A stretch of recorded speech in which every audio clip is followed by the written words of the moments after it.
food we can eat because it has all the enzymes, all the nutrients, all the goodness we need. We start cooking that food and we begin to cook that liveness, those nutrients out of the food. Now, do you have to go raw food entirely? No, and I don't think we can in our climates, right? If we lived in Florida, maybe that'd be easier. But here, it's not so easy. But how I've been doing it is I eat predominantly my fruits and vegetables raw, and I cook my squash, and I cook my potatoes, okay? So I'm not asking you to eat the way I eat, but what I want to ask you is, can you incorporate at least one meal in your day that's raw? That's my challenge to you. And if one is something you already do, because you eat a big salad or you have a big fruit bowl for breakfast, then can you make it two? And you will notice difference in your health really quickly, really quickly. Weight loss is so much easier if we go raw, more to the raw food. And let's even take the word raw out and say living food. If we want to feel alive, we eat living food, okay? I've given you a little package, and you're going to take that home with you, and it has little samples of sprouts and onion bread. So I have a friend in town, and she's the best sprout grower in town, and her sprouts are amazing, and she's just in Georgian Meadows. And sprouts are the highest vibrational food we can eat. So it's essentially the little seed has gone into the soil and it's started to grow, and yeah, thank you. No, yeah, oh, okay. I didn't know if you wanted to say goodbye or not. Okay. So yeah, so sprout it starts to grow, and as it starts to grow, it has all the nutrients, all the goodness, and all the vibration of living energy in it. She cuts it, she packages it, and you buy it that day, you eat it, okay? And there's something else that sprouts have that really excites me, because it's really hard to have our own garden. Does anyone have their own garden? Yes? Amazing. No? Maybe not the same. Okay. So this might encourage you for next year.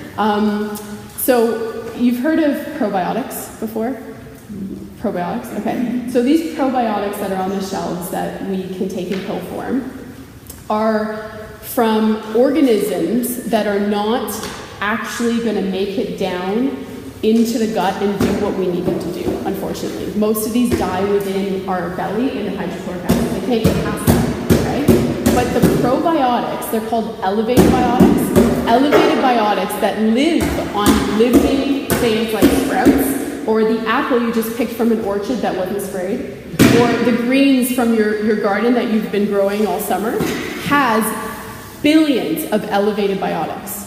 And this is what's really cool about elevated biotics. It is the most powerful probiotic on planet Earth. It goes into your belly, it passes the HCl, and it goes into something called your ileum, and it creates your own B12. And at one point in your life, you have eaten a piece of lettuce that had some elevated biotics on it. It went into your belly, it went into your ileum, and that elevated biotic is creating the B12 that's keeping you alive today. That B12 is the only B12 your brain recognizes, okay? So we can take supplemental B12, which will help to heal us, but it doesn't touch our own B12 that we make, okay? That B12 is so vital to our aliveness, and that's from living organisms. So then I had a complete eureka. And I was like, no wonder my friend who moved to a farm, only ate what was grown on the farm, an organic farm, went from completely overweight, super unhealthy, to this most vibrant, lean, beautiful human being who is now a world-renowned food blogger. And her experience started by living on a farm with living food. And she didn't even know it, but she was eating all these elevated biotics that was helping to cleanse her body and get her alive again. Okay? So when we've been inundating our body with crap food, that ileum no longer do we have elevated biotics going into us because we're not eating that living food with it. And that ileum is also not able, it's not damaged, but let's say it's hurt a little bit. It's hurt by all of that toxic stuff that's gone through it, so we have to heal it, okay? So sprouts that you can buy from this woman, if you can't grow your own food, even if you had it once during our reset, you would be better off. But I'm gonna encourage you to eat them a lot, and they're a lot more powerful than the greens that we get from Loblaws. So when I stop growing my own food, I will just be doing sprouts. I won't be doing much of the greens from Loblaws because I look at them and I can just feel it's like you're not that alive, right? Whereas these sprouts are. So if it's a money thing and you're going to choose, you're going to get a lot more from this than you would from that. Can you just eat them just like that? So her sunflower sprouts, to me, are tasteless, because I'm picky about some things. And I put them in my shakes, and I don't even taste them. You can make salads from them. You can put them in soups. So the pea sprouts are very fibrous, stringy. So it almost like creates like as if I'm having spaghetti in my soup, right? So there's many different ways that I'll share with you over the 28 days to use them. But easiest way is a salad or just, sprout bomb. Just put that in the mouth. Yeah. If you're eating the sprouts, unfortunately, I've had one of them put them in a smoothie, so that the next week when I'm ready to eat them all, put it in a smoothie. But if I put it in a salad, do I have to eat the whole together? Do I have to eat the whole thing? Yeah. So the only thing you don't need to eat are the black little pods that are essentially come off of the sprouts. You don't have to eat that, but that has high omegas in it, so you can eat it, but it's kind of chewy. So yes, eat the whole thing. I'm going to stick to nuts. Yes. Does the bread contain nuts? Does the bread contain nuts? You know what? It has seeds in it. I'm okay with seeds, but maybe I'll just, yeah. So I will ask her, and then I will email you. We'll talk about my allergies. Yes. Email me about them. Yeah. Okay? Yeah. All right. Yes. So eat the whole sprout. Okay? So within this group, because it isn't one-on-one, I want you to be in contact with me if you're finding something difficult, if you're allergic to something. If I've said a food in here that you're like, okay, he wants me to eat this, but it's not good for you, don't eat it, right? Or ask me, right? So a woman on the last one, she did all these bean recipes, but she knew beans weren't good for her. And she really suffered. And so I want to make it clear, just because I have a recipe in here doesn't mean you have to eat it. Know your body first, and if you have questions, you reach out to me. That's the support I want to give you. Over 28 days, you can email me at any time, and I will respond to you. So you're not alone. You're not alone at all. And if we want, we could get a group email going so we can support each other with newfound information, but you will be hearing from me for sure, okay?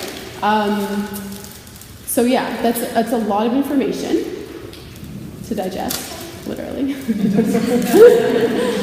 Yep. Put some sprouts with that.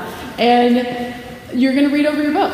Your book has all the information to succeed. If you read over it tomorrow night, you go to the grocery store, you prepare for the next 3 days, and then Sunday, you do your big grocery shop, you decide what you're going to have from this menu that I've given you, and you make sure that you eat. You're eating every 2 hours. You're getting something into you. It doesn't have to be big. I'm talking grazing, like half a banana, a celery stick, and a date. I'm not talking get full.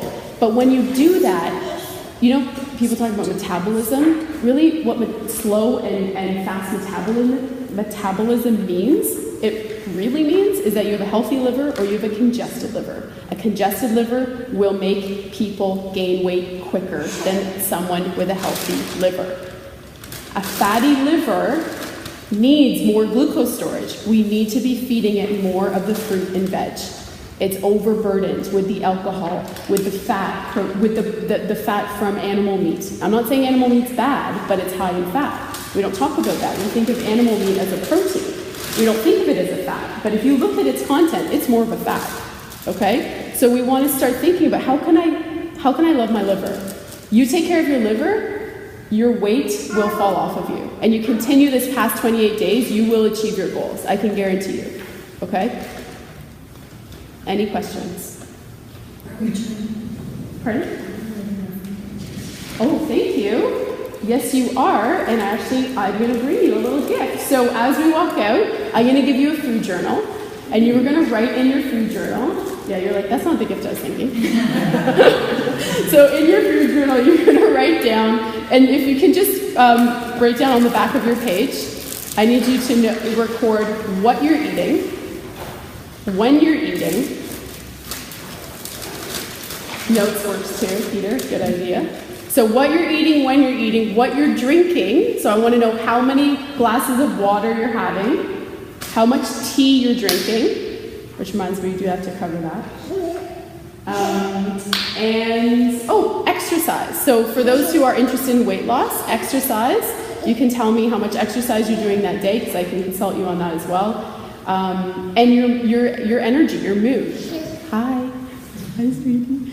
So if you give me more information, I can be more accurate with giving you personal feedback. And that's the piece that I've made this more personal. So if you keep your food journal, that's like our private conversation. And have the midway meeting, I'm going to ask you to drop it off the night before, maybe 2 nights before. I read through them all, I comment, and I support you that way. Sounds good? Okay. So I did forget one thing, and I do want to cover it. It's your supplements. And I think it is... Thank you. Yes, here we go. Really simple. So, Dandelion Root Tea. You can find this in Loblaws or the health store. So Cranberry Mews has a health store, and Pure Ontario has a health store. Okay. Dandelion root tea will support your liver. Licorice root tea is huge for supporting the liver and for weight loss, for cleansing the body of fat, extra fat, and burdock root tea.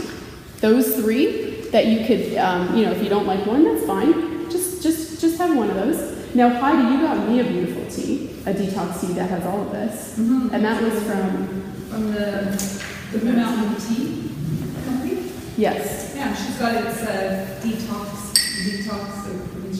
yeah, medication. Good And detox. that's what I'm having now. Perfect. But it's lovely. And I don't remember what's in it, you probably. So it has dandelion, it has burdock. I think it has burdock. It is awesome. I've been drinking it. Thank you. It's palatable. Like you can enjoy it. And if you can just sip on these, like instead of having water, you have tea. So I'm not asking you to have 8 glasses of water and 8 glasses of tea. Tea replaces water. So if you want to sip on your tea, that will just give you that edge for detoxifying your body. Okay. And then celery juice, technically, in my mind, is a supplement. It's that powerful. It supplements your body for detoxifying. So that's why I put celery juice there. Any juices, if you want to go to pressed juice and you want to get some green juices or any juices that you can have, will be very helpful for detoxifying. It really does support the body. Yep. Would they be a meal replacement, or would they just be an additional, just drink it because you feel like drinking it? Or Yeah, it's a really good question. use it as... So if you're going into my level D2, or level 3 if you want, I'm going to suggest that you do a juice cleanse once a week for 1 or 2 days. Then it would be your meal, right? If you're ready for that, okay? It just allows your body to go deeper into cleansing. When you don't have the digestive stress, which food gives the body, food devotes so much energy to digestion, which is another reason I suggest living food. Way easier to digest. So when you don't have all this energy going to digestion and you're not tired from all this food, then your body instantly says, yes, I am going to clean myself up. That's what it does. So it gives that edge to a detoxification. So I like to just, welcome you in first round. Second round, then I suggest doing this, okay? So if you're willing and wanting, you're going to email me separately and I'm going to give you the specific juices to actually do, and we'll talk about how long. The length, but that will be more of a one-on-one within the group, okay? So Dan, if you're interested in that. If anyone else is interested and you feel like you're ready for that, email me and I'd be happy to coach you in incorporating a juice fast, even if it's for half a day, okay? Now, So, how long into this program? Maybe after a week of doing after a week, yeah, I would say after a week for sure, okay? Because that would just be like, you would detox too quick and you might have too many symptoms and you might hate me. We don't want that. So is it a meal replacement? Personally, a juice doesn't last very long energy-wise in me. So I like to have a juice on an empty stomach, but then I know pretty much half an hour later I'm going to have to eat something. Unless I'm juice fasting, then I'll coach you on how often you need to juice and what you need to not do during a juice fast. Okay? Yeah. So it's more like it's like a supplement. Okay. Yeah. Yeah. Yes. Yeah. But a healthy one, a really healthy one. Yeah. So any other questions?